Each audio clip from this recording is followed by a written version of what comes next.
एक और most important question paper जो आपके एग्ज़ाम के लिए इम्पॉर्टेंट रहेगा, आपका कोई भी पैरामेडिकल में कोर्स है सबके लिए इम्पॉर्टेंट रहेगा, चाहे वो आप ओटी टेक्नीशियन हो, कार्डियोलॉजी, एनेस्थीसिया, चाहे फिर आप lab technician, X ray technician, optometry, कोई भी कोर्स कर रहे हैं, ईटीसीटी, फिजियोथेरेपी, सभी के लिए इम्पॉर्टेंट होगा।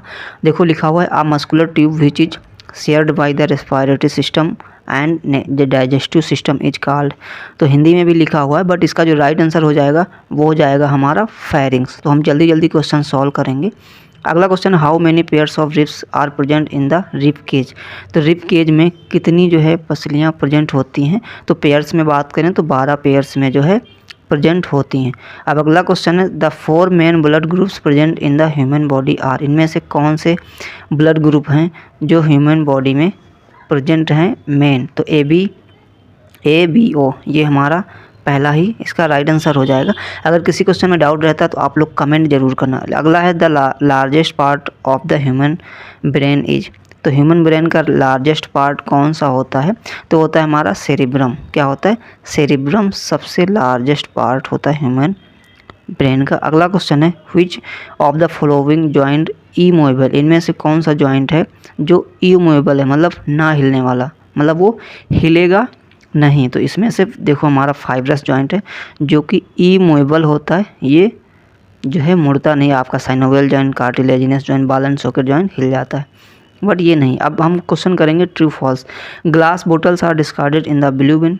तो जो आपका ग्लास है, बोतल है, इन सबको हम ब्लू बिन में ही डिस्कार्ड करते हैं, इसलिए ये क्या हो जाएगा, ट्रू हो जाएगा। Largest organ of the liver body is liver.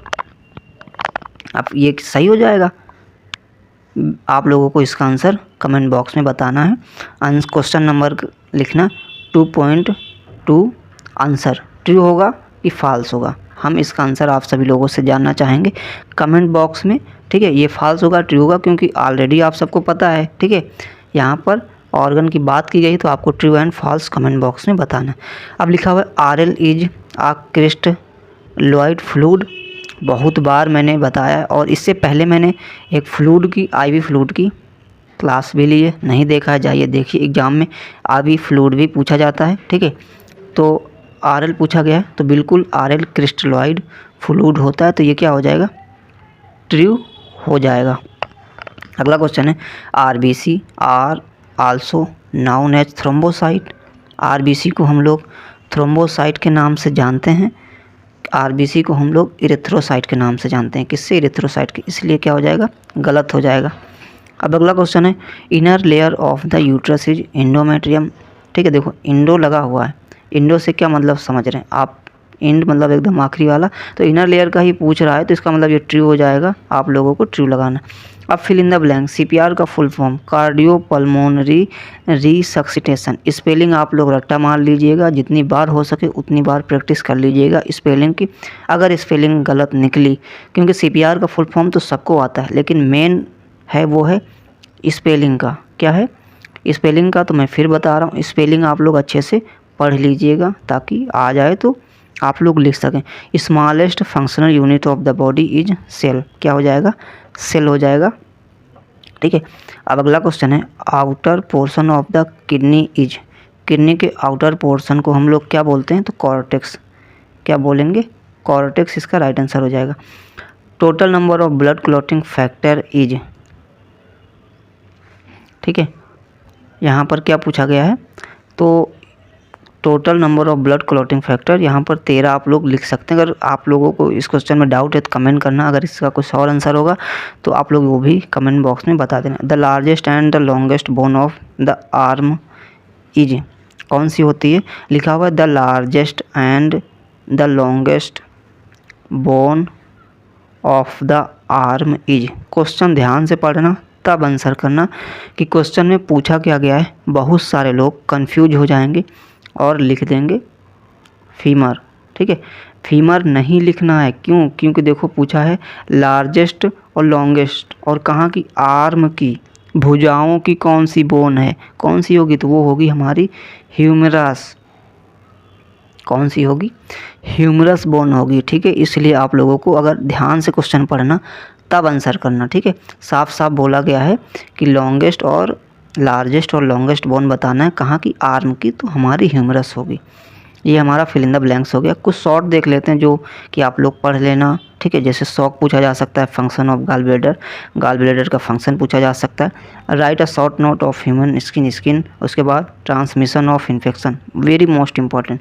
इससे पहले ये मैं क्लास डाल चुका हूँ और काफ़ी लोगों ने क्लास कर ली। मैंने हिंदी और इंग्लिश में इतना अच्छे तरीके से एक्सप्लेन किया है कि अगर आप एक बार क्लास पूरी देख लेंगे, उसके बाद आप नोट्स भी नहीं बनाएंगे ना, तभी आपका एग्ज़ाम में पूरा लिख के आएंगे। इतना अच्छे से मैंने एक्सप्लेन किया, हिंदी और इंग्लिश दोनों में पढ़ाया है। तो आप लोग जा कर के वीडियो देख लेना, चैनल पे मिल जाएगा, ठीक है। अब अगला है right a short note on blood pressure. देखो अभी आगे भी मैं क्वेश्चन कराऊंगा, ऐसा नहीं कि बस इतने पे रुक जा रहा हूँ। आगे भी आपको objective, true false, fill in the blanks देखने को मिलेंगे। ये इसलिए मैं करा रहा हूँ ताकि ये आप लोग थोड़ा सा देख लो, इस तरीके के क्वेश्चन नोट कर लो कि हाँ एग्ज़ाम में पूछे जाते हैं। तो आपका क्या बीपी एग्ज़ाम में पूछा जाता है, ब्लड प्रेशर पढ़ लेना। अब आगे draw label diagram of nephron का क्या करना है, आपको डायग्राम बना लेना। अब लॉन्ग क्वेश्चन में बीएमडब्ल्यू पे कंप्लीट क्लास मैंने डाली, आप लोग जाइए पढ़ लीजिए यूट्यूब पे। एनिमल सेल यहाँ पर लॉन्ग में पूछा गया, describe in detail about animal cell and its components. तो एक क्वेश्चन जो है आपका एग्जाम में एनिमल सेल्स से रिलेटेड लॉन्ग में भी पूछा जा सकता है, ठीक है। Describe in detail about the respiratory system with label diagram, क्या करना है, रेस्पिरेटरी सिस्टम पूरा आपको पढ़ लेना, साथ में डायग्राम भी। उसके बाद रूट ऑफ ड्रग एडमिनिस्ट्रेशन पूरा एकदम पढ़ लीजिए, इंपॉर्टेंट है। इंडोक्राइन सिस्टम काफ़ी इंपॉर्टेंट है, और ग्लैंड्स भी आप लोग पढ़ लेना, ठीक है।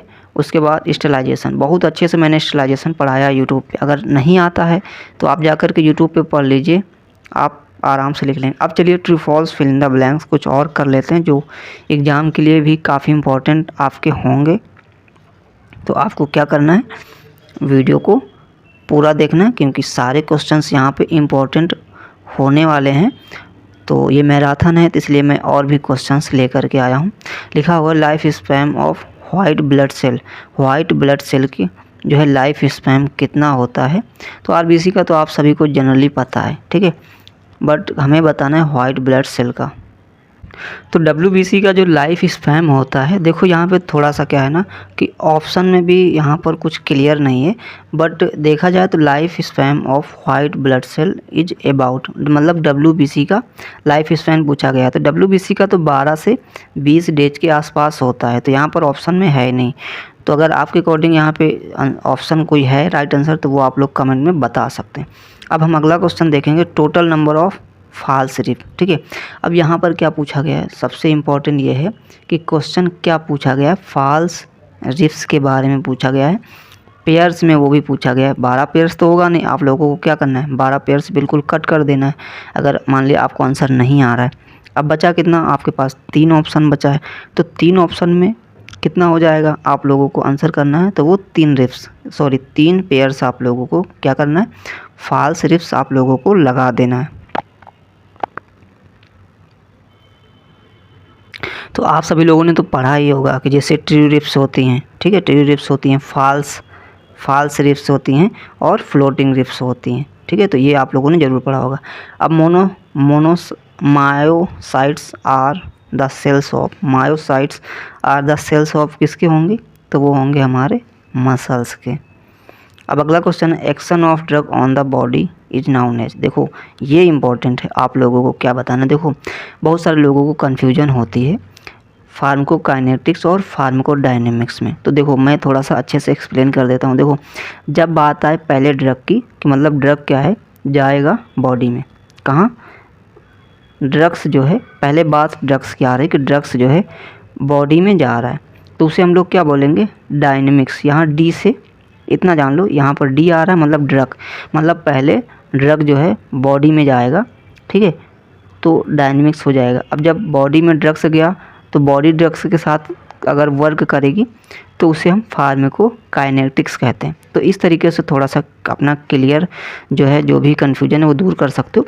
डी से डायनेमिक्स और डी से ड्रग, मतलब ड्रग पहले आ रहा है, डायनेमिक्स डी से डायनेमिक्स पहले आ रहा है, मतलब ड्रग्स पहले बॉडी में जाएगा। मतलब ड्रग अगर आ गया कि ड्रग ऑन द बॉडी, मतलब ड्रग जो है बॉडी पे क्या काम कर रहा है, तो वो डायनेमिक्स होगा, और बॉडी ड्रग के साथ क्या काम कर रही तो वो काइनेटिक्स हो जाएगा। ठीक है, all are the anti diuretic hormone except. अब इनमें से ये बताना है कि कौन सा एंटी डायरेटिक हार्मोन नहीं है, मतलब सब तो हैं लेकिन इनमें से एक ऐसा है जो एंटी डायरेटिक हार्मोन नहीं है। देखो यहाँ पर एसिड की बात की गई है, ठीक है, देखो एसिड की बात की गई है, एसिटिल सैलिक एसिड, ठीक है, तो ये आपका एंटी डायरेटिक हार्मोन नहीं होगा। अब कुछ हैं ट्रू फॉल्स, ठीक है, ट्रू फॉल्स स्टेटमेंट हैं वो आपको बताना है कि pituitary gland is an endocrine gland. Pituitary gland जो है वो एक इंडोक्राइन ग्लैंड है, तो ये आप लोगों को बताना है, ठीक है, तो बिल्कुल सही है, पिट्यूटरी ग्लैंड एक इंडोक्राइन ग्लैंड होती है। ठीक है, अब आता है हमारा outer covering of the brain are called meninges, ठीक है, तो बिल्कुल सही है, मेनिंजेस हो जाएगा, ट्रू हो जाएगा। उसके बाद lymphatic system is the defence system of the body, तो जो हमारा लिम्फेटिक सिस्टम है, ठीक है, वो क्या है, डिफेंस, मतलब कि हमारी बॉडी का डिफेंस सिस्टम है, तो बिल्कुल सही है, ये भी हमारा ट्रू हो जाएगा। अब अगला क्वेश्चन है diazepam is a skeletal muscle relaxant. Diazepam जो है एक मसल रिलैक्सेंट होता है, ये आप लोगों को बताना है। अब देखो तो डायजीपाम एक तरीके से होता है, इसलिए हम लोग इसे ट्रू कहेंगे। क्यों? क्योंकि देखो डायजीपाम क्या करता है, डायजीपाम जो है क्या करेगा ना, मसल को रिलैक्स कर देता है, और एंग्जाइटी को भी, अगर किसी को एंग्जाइटी हो रही है तो उसमें भी ये क्या करेगा, रिड्यूस कर देता है, और सीजर्स में भी ट्रीट करते हैं, तो इसलिए क्या हो जाएगा, ये जो है ट्रू हो जाएगा। अब अगला है हमारा increase level of blood pressure is called hypotension. अब यहाँ पे इम्पोर्टेंट है, हाइपोटेंशन की भी मैंने हाइपरटेंशन की क्लास ली है जिसमें बहुत अच्छे से बताया कि हाइपोटेंशन और हाइपरटेंशन क्या होता है। देखो हाइपो अगर लगा है तो लो कम होना मतलब डिक्रीज होना, अगर हाइपर लगा है मतलब उसका लेवल बढ़ना मतलब इंक्रीज होना। ठीक है, तो देखो इंक्रीज बोल रहा है मतलब लेवल बढ़ रहा है तो हाइपर होना चाहिए, बट यहाँ तो हाइपो दिया, इसलिए क्या हो जाएगा, ये हमारा हो जाएगा फॉल्स। ठीक है, अब हम आगे देखेंगे fill in the blanks. Presence of air in the lung is known है, नाउन है, अगर लंग्स में एयर प्रेजेंट है तो आप क्या बोलेंगे, उससे आप लोग बोलेंगे न्यूमो थोरेक्स। ठीक है, नीमोथोरेक्स बोलेंगे। अगला क्वेश्चन है the common passage of food and air is, तो कौन सा हो जाएगा, वो हमारा हो जाएगा फेरिंग्स। क्या हो जाएगा, फेरिंग्स। अब अगला है anthology is the study of. Anthology किसका हो जाएगा, वो आप लोगों को बताना है। देखो यहाँ पर थोड़ा सा मैं क्लियर कर देता हूँ, यहाँ पर क्या है ना, क्वेश्चन थोड़ा सा ऐसे टाइपिंग भी मिस्टेक है एक तरीके से। अगर आपको एंथोलॉजी के भी बारे में पता है तो आप कमेंट में बता सकते हैं। बाकी का यहाँ पे क्वेश्चन था आर्थोलॉजी था, ठीक है, आर्थोलॉजी था, तो वो हमारा जॉइंट का होता है। ठीक है, किसका होता है, अगर जॉइंट आर्थ्रोलॉजी अगर आ जाता है तो आपको जॉइंट लगाना। बाकी नसेड का फुल फॉर्म आप सभी को पता है, मैं एक बार नहीं 10 बार बता चुका हूँ। Non steroidal anti inflammatory drug. Erythrocytes transport and from the tissue, तो एरिथ्रोसाइट क्या ट्रांसपोर्ट करते हैं वो आपको बताना है, तो वो क्या करेंगे, O2 एंड CO2, ठीक है, फ्रॉम द टिश्यू।